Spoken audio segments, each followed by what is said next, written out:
नारायणं नमस्कृत्य नरं चैव नरोत्तमं देवीं सरस्वतीं व्यासं ततो जयमुदीरयेत्। नमोऽस्तु ते व्यासविशालबुद्धे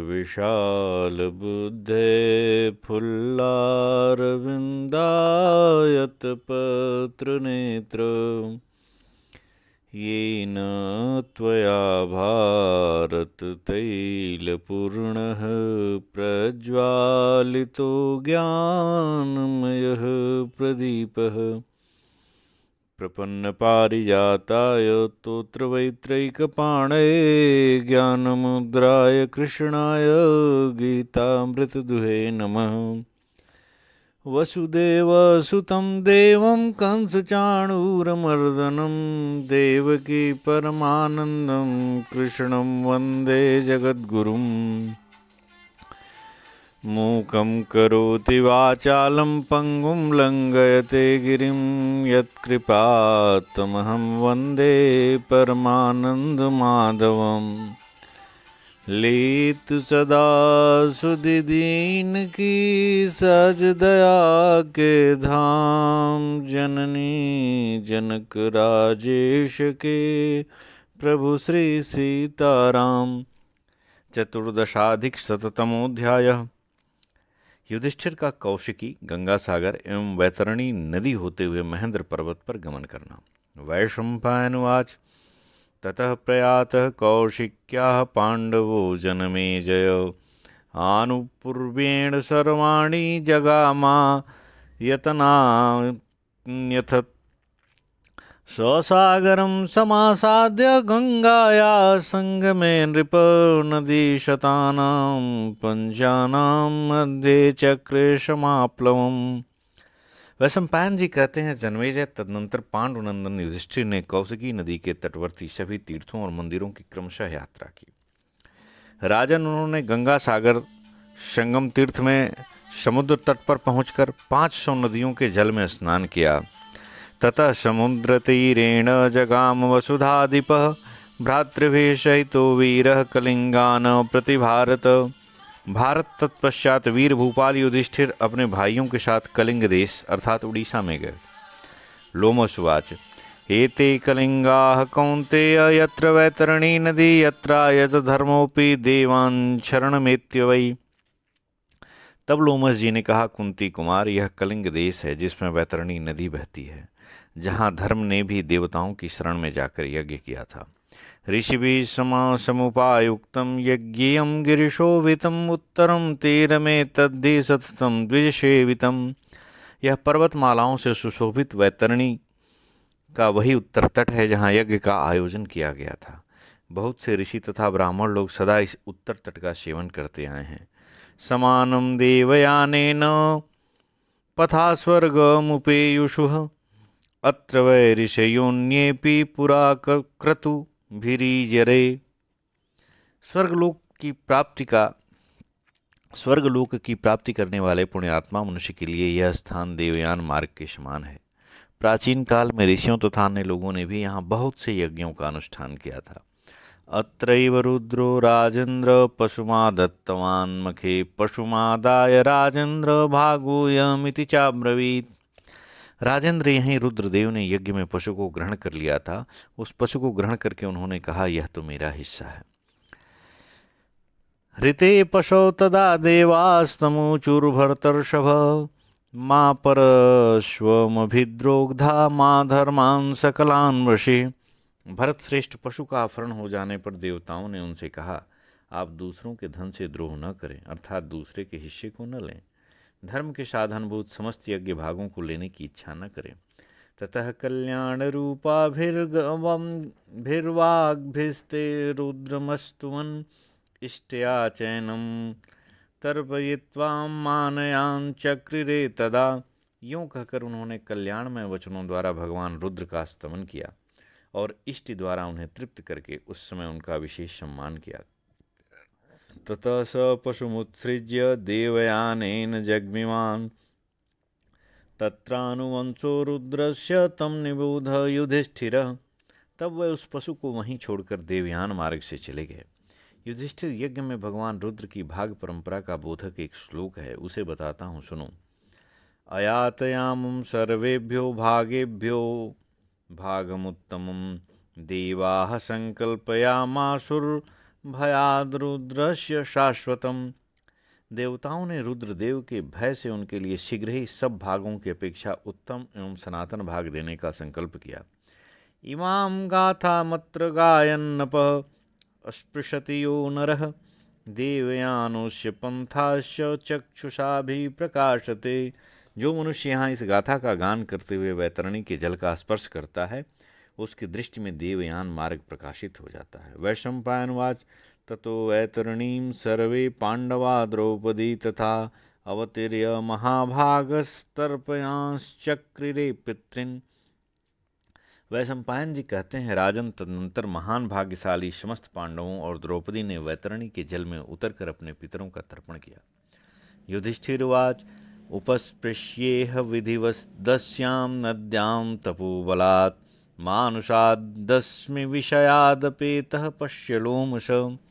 उस समय युधिष्ठिर बोले, लोमश जी देखिए, इस वैतरणी नदी में विधिपूर्वक स्नान करने से मुझे तपोबल प्राप्त हुआ है, जिसके प्रभाव से मैं मानवीय विषयों से दूर हो गया हूँ।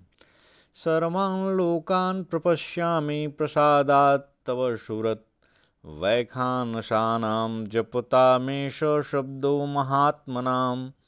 सुरत, आपकी कृपा से इस समय मुझे संपूर्ण लोकों का दर्शन हो रहा है। यह जप और स्वाध्याय में लगे हुए महात्मा वैखानस ऋषियों का शब्द है।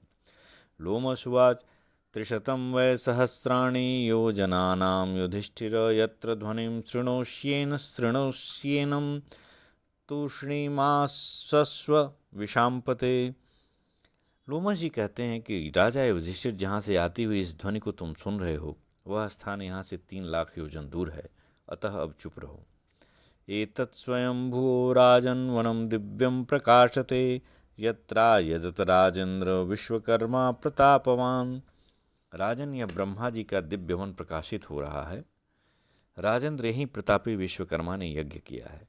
यस्मिन् यज्ञे हि मे भूर्दत्ता कश्यपाय महात्मने समपर्वत वनोद्देशा दक्षिणार्थे स्वयंभुवा। उस यज्ञ में ब्रह्मा जी ने पर्वत और वन प्रांत सहित यह सारी पृथ्वी महात्मा कश्यप को दक्षिणा के रूप में दे दी थी। अवासि दच्च कौन्तेय दत्तमात्रा मही तदा वाच चापि कुपिता लोकेश्वरमिदं प्रभुं न मां मर्त्याय भगवन् कस्मैचिद्दातुमर्हसि प्रदानं मोघमे तत्ते यास्याम्येषा रसातलम्। कुंती कुमार उनके द्वारा अपना दान होते ही पृथ्वी बहुत दुखित हो गई और कुपित हो लोकनाथ प्रभु ब्रह्मा से इस प्रकार बोली, भगवान, आप मुझे किसी मनुष्य को न सौंपें। यदि मुझे मनुष्य को सौंपेंगे तो वह व्यर्थ होगा, क्योंकि मैं अभी रसातल को चली जाऊंगी। विषीदन्तीं तु तां दृष्ट्वा कश्यपो भगवान् ऋषि प्रसादयामं भूवाथ ततो भूमिं विशाम्पते।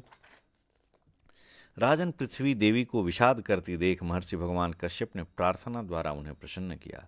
ततः प्रसन्ना पृथ्वी तपसा तस्य पांडव पुनरुन्नहय सलिलाद वेदी रूपा स्थिता बभौ। पांडुनंदन, उनकी तपस्या से प्रसन्न हुई पृथ्वी पुनः जल से ऊपर उठकर वेदी के रूप में स्थित हो गई। सहसा प्रकाशते राजन वेदिं संस्थान लक्षणा आरोहयात्र महाराज वीर्यवान वै भविष्यसि। राजन, वह पृथ्वी देवी ही यहाँ इस मिट्टी की वेदी के रूप में प्रकाशित हो रही हैं। महाराज, इस पर आरूढ़ होकर तुम बल पराक्रम से संपन्न होगे। सहसा सागर मासाद्य राजन वेदी समाश्रिता एतामारुह्य भद्रम ते त्वमेक स्तर सागरम।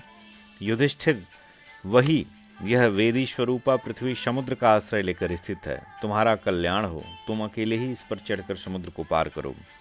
अहम च ते स्वस्त्ययनं प्रयोक्ष्ये यथा त्वमेनामधिरुहसेद्य स्पृष्टा हिमर्त्येन ततः समुद्रम ऐसा वेदी प्रविशत्याजमीढ़। मैं तुम्हारे लिए स्वस्ति वाचन करूँगा, जिससे तुम आज इस वेदी पर चढ़ सको। अजमीढ़ कुलनंदन, नहीं तो मनुष्य के द्वारा स्पर्श हो जाने पर यह वेदी समुद्र में प्रवेश कर जाती है। ओम नमो विश्वगुप्ताय नमो विश्वपराय ते सान्निध्यं कुरु देवेश सागरे लवणाम्भसि। समुद्र में स्नान करते समय उसकी प्रार्थना के लिए निम्नांकित मंत्र का उच्चारण करना चाहिए, जिसमें यह संपूर्ण विश्व लीन होता है तथा जो सबसे श्रेष्ठ है उन भगवान विष्णु को नमस्कार है। देवेश्वर, आप खारे समुद्र में निवास करें। अग्निर्मित्रो योनिरापोऽथ देव्यो विष्णुरेतस्त्वमृतस्य नाभिः एवं ब्रुवन् पांडव सत्यवाक्यं वेदीमिमां त्वं तरसाधिरोह। हे समुद्र, अग्नि, मित्र अर्थात सूर्य, और दिव्य जल, ये सब तुम्हारी योनि अर्थात उत्पत्ति कारण है। तुम सर्वव्यापी परमात्मा के रेतस वीर या शक्ति हो और तुम ही अमृत की उत्पत्ति के स्थान हो। पांडुनंदन, इस सत्य वाक्य का उच्चारण करते हुए तुम शीघ्रतापूर्वक इस वेदी पर आरूढ़ हो जाओ। अग्निश्यते योनिरिडा च देहो रेतो धावेष्णोरमृतस्य नाभिः एवं जपन् पांडव सत्यवाक्यम ततो अगाहेत पतिम नदीनाम। हे महासागर, अग्नि तुम्हारी योनि है अर्थात कारण है और यज्ञ शरीर है। तुम भगवान विष्णु की शक्ति के आधार और मोक्ष के साधन हो। पांडुपुत्र, इस सत्य वचन को बोलते हुए नदियों के स्वामी समुद्र में स्नान करना चाहिए। अन्यथा ही कुरुश्रेष्ठ देवयोनिरपाम्पति कुशाग्रेणापि कौन्तेय न स्पृष्टव्यो महोदधि। कुरुश्रेष्ठ, जल का स्वामी समुद्र देवताओं का अधिष्ठान है। कुंती नंदन, ऊपर बताई हुई रीति के सिवा किसी प्रकार से इस महासागर का कुश के अग्रभाग द्वारा भी स्पर्श नहीं करना चाहिए।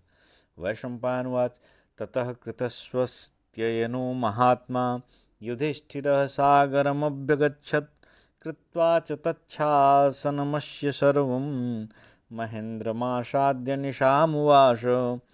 वैशंपायन जी कहते हैं, जन्मेजय, तदनंतर लोमस जी के स्वस्थ वाचन करने के पश्चात महात्मा राजा युधिष्ठिर ने उनकी बताई हुई सारी विधियों का पालन करते हुए समुद्र में स्नान करने के लिए प्रवेश किया।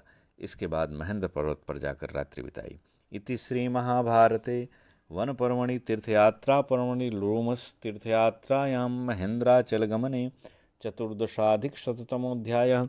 इस प्रकार श्री महाभारत वन पर्व के अंतर्गत तीर्थयात्रा पर्व में लोमस तीर्थयात्रा के प्रसंग में महेंद्राचल गमन विषयक 114वां अध्याय पूरा हुआ। जय श्री कृष्ण। तो इस अध्याय में समुद्र में स्नान करते समय किन मंत्रों का जप करना चाहिए, इसके बारे में लोमस ऋषि द्वारा युधिष्ठिर को ज्ञान दिया गया है। जय श्री कृष्ण।